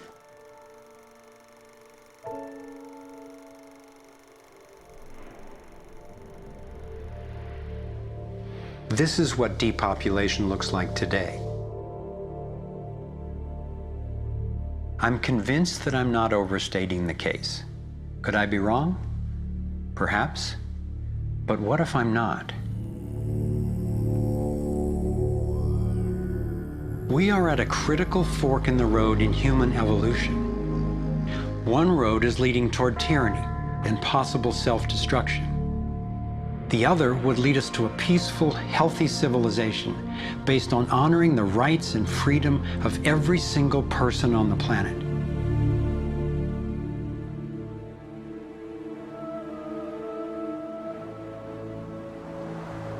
To set off in this new direction, it's up to you and me to clear that road. The time has come to say, enough. There is another way. I believe that together we have the knowledge, the resources, and the solutions to meet that challenge.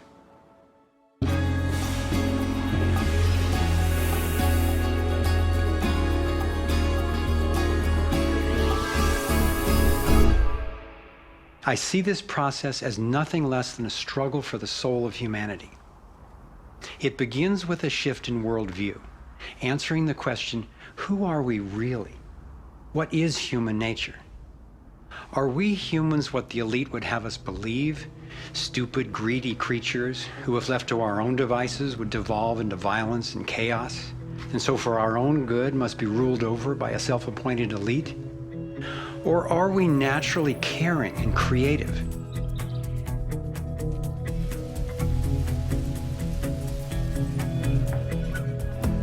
I believe when people are healthy and have what we need to survive, we can create a world based on integrity, freedom, and compassion. A world where everyone can thrive. Which of these two views will shape our future? That's our choice now. The agenda of the ruling elite is the product of a destructive worldview, based on their beliefs that there's not enough to go around, that some people are more deserving than others, and that their own safety depends on maintaining absolute control over the rest of us. In short, their worldview is based on scarcity and fear. But as powerful as they are, the architects of the New World Order cannot create their dreadful vision without our collusion. To stop them, to render their agenda obsolete, we have to wake up. We have to take action. This is like the last effort of a particular phase of civilization. It's its last gasp, really, and I often use the metaphor of the caterpillar becoming the butterfly, because the caterpillar crunches its way through the ecosystem. It's very destructive. It eats 300 times its weight in a day until it's so bloated that it hangs itself up and goes to sleep, and its skin turns into a hardened chrysalis. And then in its body you get these imaginal cells, biologists actually call them that, forming within the caterpillar's body. The caterpillar's body then actually becomes a nutritive soup for those cells. But what's important about that metaphor is that the old and the new coexist for a while. And it's the job of the caterpillar to preserve its life. It's a desperate government that we have now trying to control oil in the Middle East and wanting now to promote nuclear energy and all these things that they know better, but they have to play out the role of protecting themselves. It's their job. And if you love butterflies, you don't go around stepping on caterpillars. So we can't hate them, it doesn't do any good. But if you want alternative energy, you don't ask an oil economy administration to produce it for you. We have to produce it. We imaginal cells have to show that it's cheaper, more efficient, and more effective. Our job is to build a new world. If we had the vision and a worldview that says our crisis is a birth and everybody's needed and everybody will have more of what they truly want, you could turn this desperate world into a renaissance of human creativity and love. It may seem that the controlling elite has all the cards, but we have many advantages of our own. First, let's talk numbers. Very few people are consciously perpetrating the domination agenda. Most of those helping to implement the plan don't understand the full picture of what they're a part of. By my calculations, we outnumber the actual architects of the plan by more than 1,000,000 to 1 in the US alone. Entrepreneur and environmentalist Paul Hawken estimates that there are now well over 1 million organizations in the world that work towards social and environmental justice, comprising the largest social movement in the history of humankind. This movement, when connected electronically, could become a network of networks that will be the most powerful activist force for change ever. If you look at the people who are involved with restoring this earth and stopping the damage and resisting the depredation and nurturing change and reimagining what it means to be a human being, and you're not optimistic, then you might want to get your heart checked, because there is an extraordinary, beautiful, gorgeous, fierce group of people in this world who are taking this on.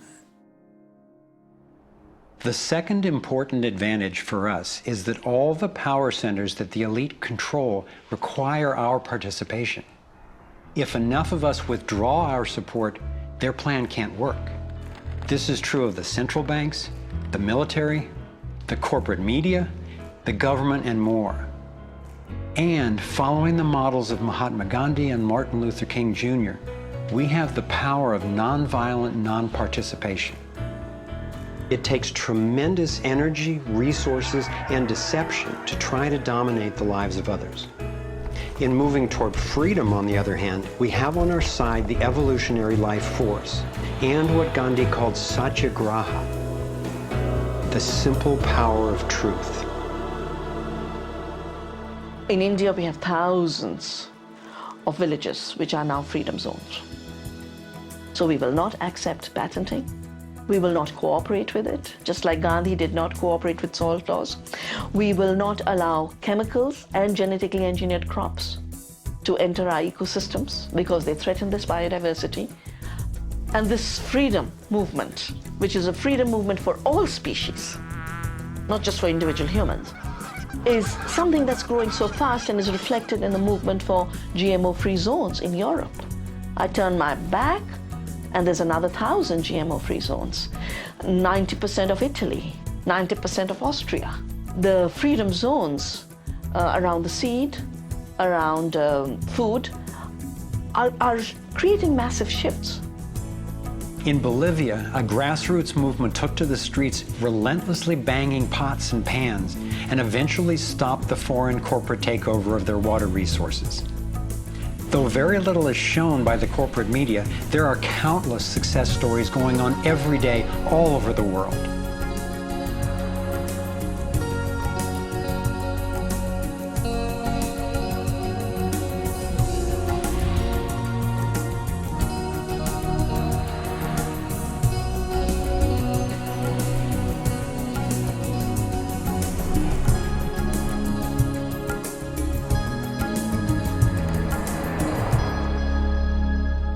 I wasn't willing to make this film until I knew there were responses that are a match for the crisis. And now the power of the internet enables us to share the breadth and the depth of this research. We've spent years creating a vast website, thrivemovement.com, that brings it all together and makes the information and what we can do about it accessible to everyone. Here you have your very own Navigator module to go deeper into the main subjects covered in the film: code, problem, and solutions. You can study strategies and tactics and connect with others to take high-leverage actions. Every fact stated in this film has been independently verified, and the reference is on our website. This sector navigator facilitates whole systems thinking that recognizes that actions in one area impact all the others. The center of the sector navigator is worldview, because it determines how we experience everything that happens within and around us. In every sector, you'll find critical issues, resources, group strategies, and individual actions to peacefully and productively affect real change. Our resource tree will link you to the people, organizations, and media that we most recommend to help you get more fully educated and engaged. I was encouraged to find that there are a minimum number of actions which, working together, can tip the scales. It's not endless. Once we see the big picture, we'll look at what each of us can do to help accomplish it. Let's take a look at the strategic antidotes to their economic domination. We need to stop any more bailouts of banks or corporations, dismantle the Federal Reserve, withdraw taxpayer support from central banking agencies such as the IMF and World Bank, allow development of alternative currencies and independent banks, and refuse international taxes. My main emphasis is on solutions in the US, because that's what I know best. But just as the predicament is global, so are the principles on which the solution strategies are based. Here are some tactical actions that we can take as individuals that don't take much time or money to make a real difference right now. Get informed, speak up, and connect with others. Bank locally. When we move our money out of the big centralized banks and into locally owned banks and credit unions, we defund the problem and fund the solution all in one move. Buy and invest responsibly. Every dollar you spend sends a message. Join the movement to audit and end the Federal Reserve. It's robbing us. Join a coalition to keep the internet fair and open. Don't let anybody take control over it. Support independent media. Get your information from diverse sources and think about who's funding the news you get. Support organic, non-GMO farming. Join movements to bring about honest elections, including traceable paper ballots and campaign finance reform. Congress can only be accountable to us when corporations stop funding them. Advocate for renewable and new energy technology. Bring the conversation about free energy out into the open. It will transform the power dynamic on this planet faster than anything in recorded history. Sign up for critical mass actions. It's a strategy to leverage our power by waiting until a huge number of us agree to participate before taking an action. Imagine 1 million of us acting in unison. Then again, imagine even more.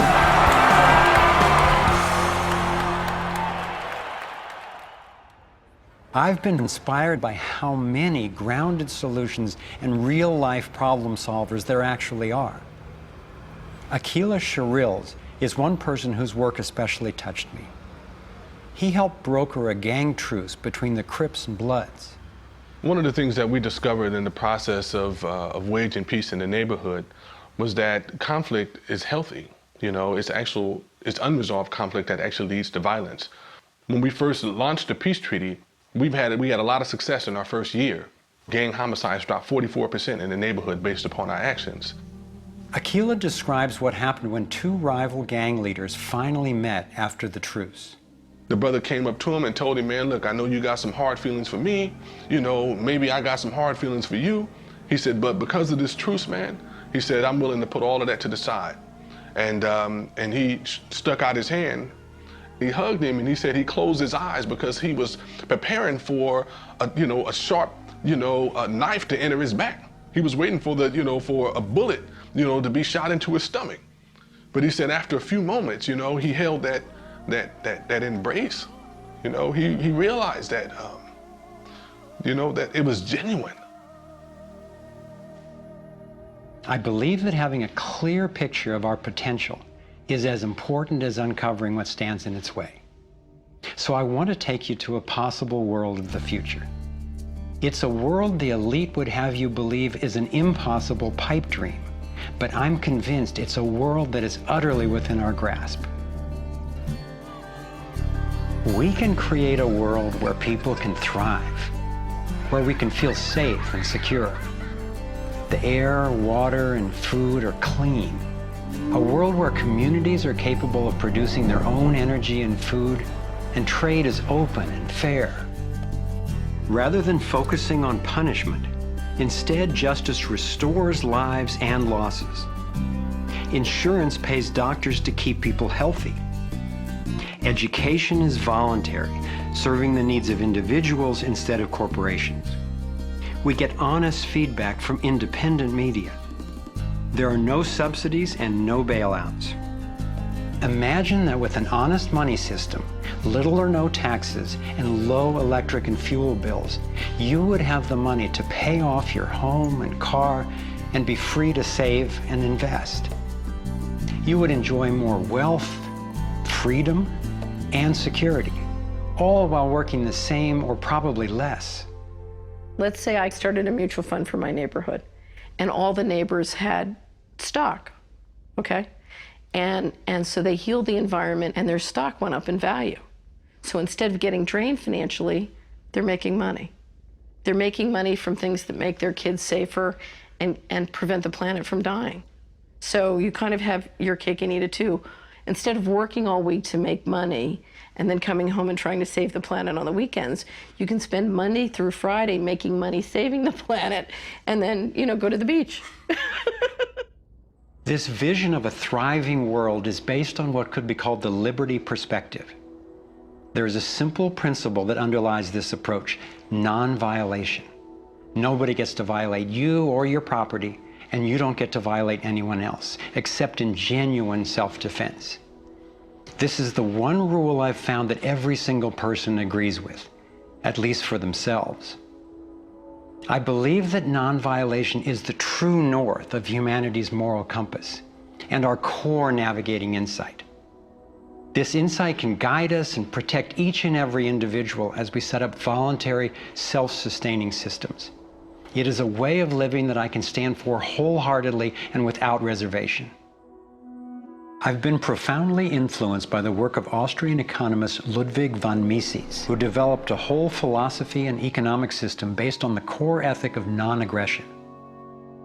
Motivated by having witnessed the ravages of communism and fascism in Europe, he committed his life to finding a just way.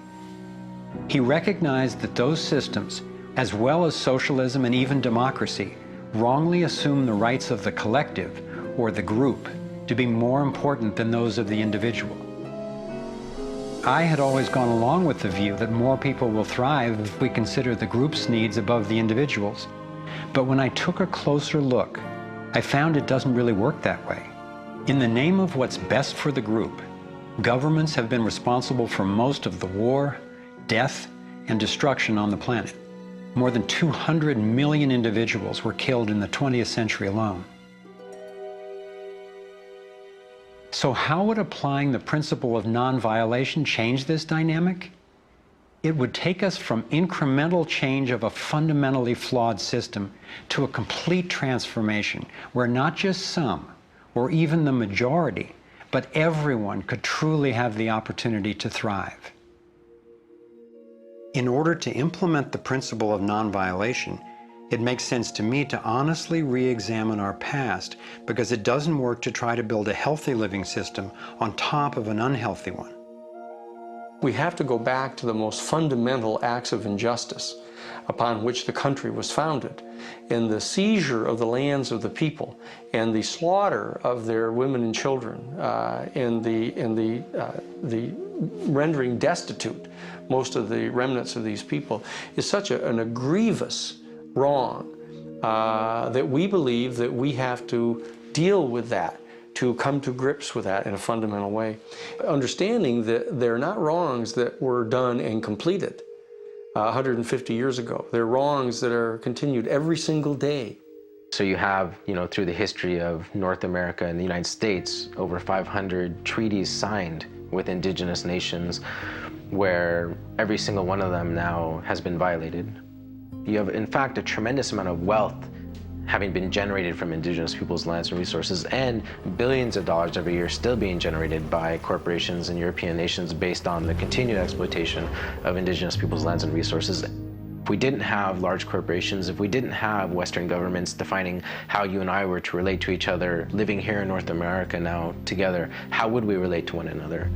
How would we make it different? It's going to take time and courageous effort to shift the consciousness and accomplish the tasks that will move us toward the world I'm talking about. And yet I know of no greater gift that we could give to future generations. We can't do everything at once. I envision 3 overlapping stages of the solutions process. In stage 1, we bring as much integrity as possible to our current systems. If we cut the US military budget in half, it would still roughly equal the defense spending of the entire rest of the world. Between that and getting rid of the Federal Reserve, over $1 trillion a year would be freed, enough to feed everyone on our planet, deal with social issues, and heal our environment. Many people believe that widespread starvation and poverty are inevitable, but compared to war, eliminating poverty and restoring the environment are cheap. According to Lester Brown's Earth Policy Institute, it would take under $200 billion a year to restore the Earth's environment and meet global social goals. But this stage isn't the end goal of the liberty perspective. While stage 1 has a lot of the compassion typically associated with a liberal Democrat agenda, stage 2 reflects much of the wisdom of the traditional conservative worldview. In stage 2, we shrink government's role to protecting individual liberty and stewarding things we share in common, like ecosystems and the airwaves we use to communicate. As the system gains integrity and we move to sound currency, people will have enough money to have more control over everything that affects them. Stage 3 grows out of the increasing freedom that people gain in stages 1 and 2, as they have more money and more time. There is no involuntary tax and therefore no involuntary governance. There's no monopoly on force. There are rules, but no rulers. Rigorously protecting individual rights turns out to be key for honoring our interdependence. We can be distinct and unified at the same time. As utopian as this can sound at first, I've been thrilled to see how much practical thinking has been done to deal with tough issues like healthcare, crime, and education. These 3 stages validate the best of both the liberal and conservative perspectives that have divided us for so long, and then reconcile them at a new level, around non-violation, a core ethic we all share. Stage 3 honors human incentive and finally includes the rights of not just many, not just most, but everyone. The torus provides a template for a society based on integrity and wholeness. It conserves what's working. It has built-in feedback so it can self-correct and innovate to maintain balance. We can apply these and other features of the torus dynamic to our human social systems. I truly believe that aligning consciously with the fundamental life energy pattern at every level, physical, emotional, mental, interpersonal, and environmental, is ultimately the art, the science, and the celebration of love. And that's what we're here to learn. The fundamental insight of our interconnectedness changed the way I approach everything. In my own life, I found a practical expression of this philosophy in the modern, nonviolent martial art of Aikido. It offers powerful guidance on how to respond effectively and non-aggressively to the global domination agenda. Morihei Ueshiba, its founder, taught that to practice Aikido, one must mimic the movements of atoms and galaxies. Just as free energy technology blends with the toroidal pattern to access unlimited power, Aikido, the way of harmony, blends with the energy of an attacker, redirecting it to peaceful resolution.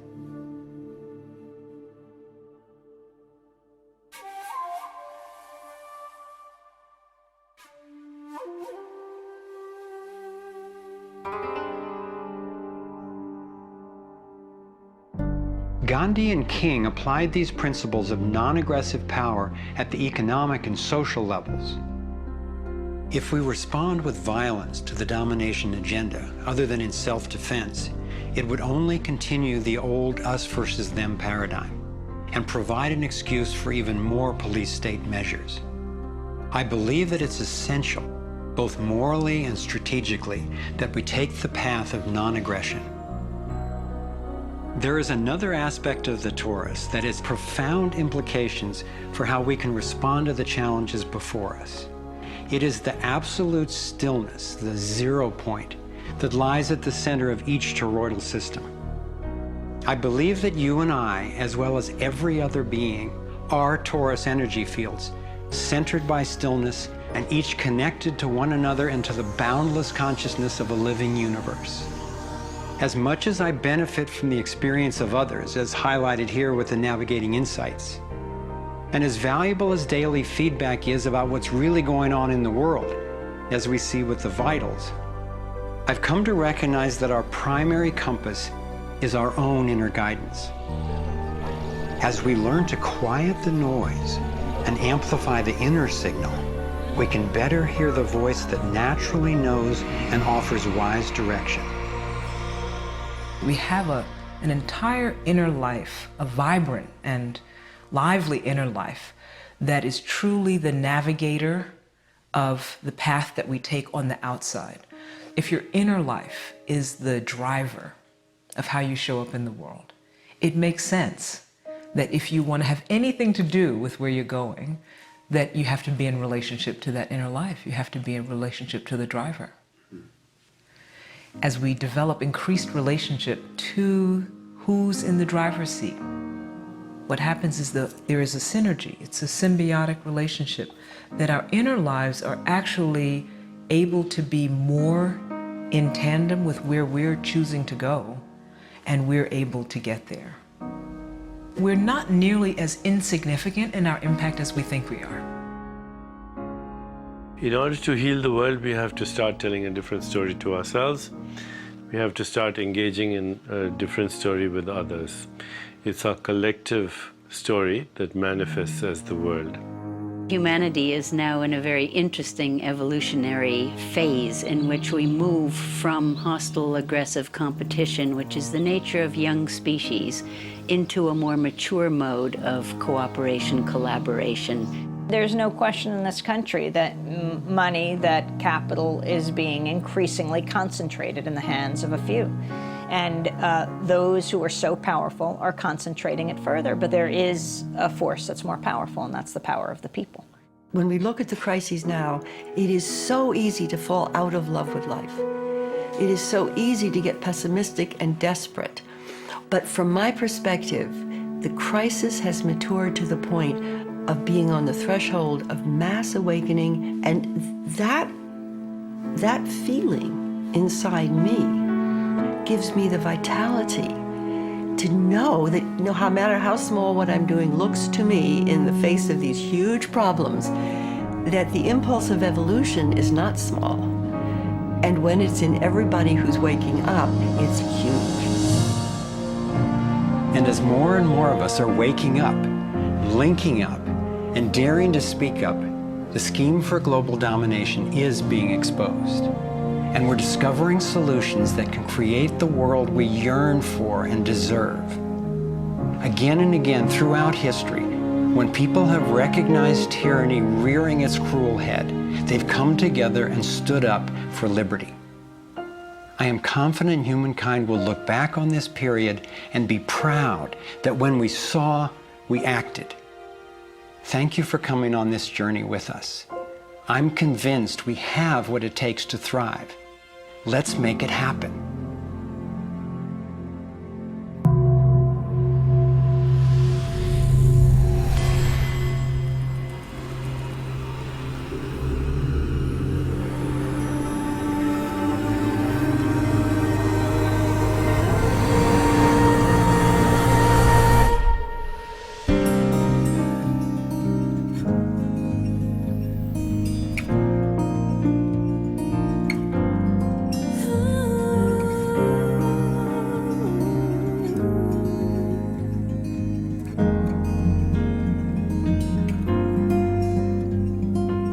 Cycles repeating, the earth is speaking, saying time has come. Wake up from this nightmare of life. So many shattered lives reaching out, crying, crying out for freedom, crying out for love.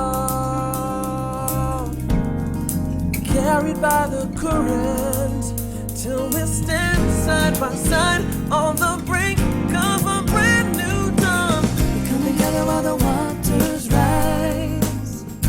There's a stirring deep inside, deep inside. We come together to stand up for our lives. What on earth does it take to thrive? While we've been sleeping, hearts were beating so much closer than we ever knew.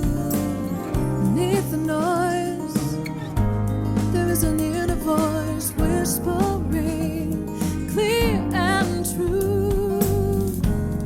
The veils are finally lifting, our ways becoming clear.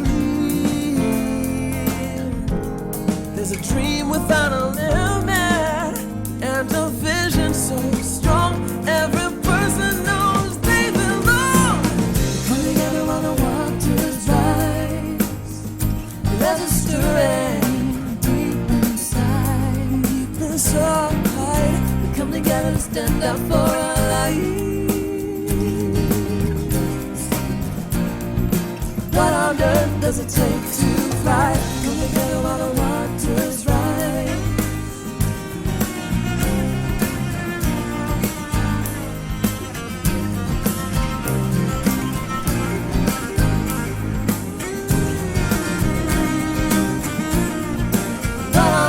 Does it take to thrive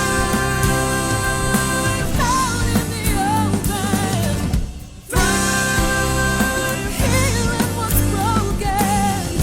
Every heart, every life, living our place in it now.